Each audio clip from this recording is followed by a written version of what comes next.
abantu bala eSouth Africa masithi sifuna ukuyomasha eMaritzburg bayasivimba basivimbela ukuthi singathi mina sifuna ukungena kulowa mgwaqo kuthiwa ungena ufuna ukubona mina mangena khona ukuthi kuzokwenzakalani. Even naseThekwini kwakuhlale kwenziwa amamashi inqwaba imashi yenza amamashi eThekwini njalo amaphoyisa bavimba ukuthi baye point ngabathatha abantu babayise point kwafubani la eGoli bekuthi bangimashwa abaphoyisa engafuni kiwe eHillbrow ngabathatha abantu ngabayisa lapho bani owafa ngoba kufanga umuntu esikhundleni salokho khona umuntu ongawadayisanga ama-drugs ngalelo la. So sicela ukuthi kungenziwa lokhu bafethu kungenziwa lokhu ukuthi sithi masifuna ukuyomasha endaweni kube khona abantu bakithi abangafuni kwenzeke lokho ngoba bazi ukuthi ama-drug dealers lagcwele lapha eMaritzburg ku-West Street abangani bawo. So ke sizozenzela thina ethi imasha engahlanganisi yonke lento yo-section 4 engena route ezovela iqonde lapho kunenkinga khona bese sibiza amaphoyisa athi amaphoyisa ake libuke ukuthi indlela esikhuluma ngayo la. This is our country. We are men.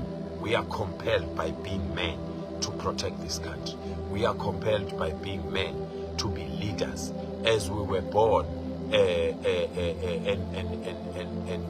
and came to this earth, our first job as men is to protect this country, is to protect its contents, and is to protect nature, women, children, and the rights of everyone. So we will never stop.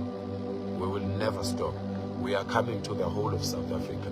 This is not going to stop, and we are not going. I don't think the government must make a mistake of trying to arrest us, because then there will be a contradiction of what the government is saying about the rights of people and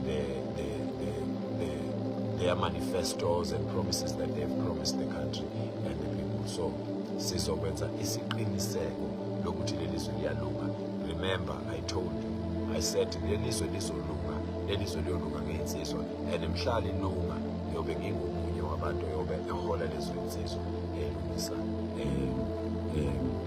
lelizwe. So ke siyabonga mfethu, sayosha umthandazo wasekuseni sekusile. Sinikhombisa nje ukuthi how authentic we are.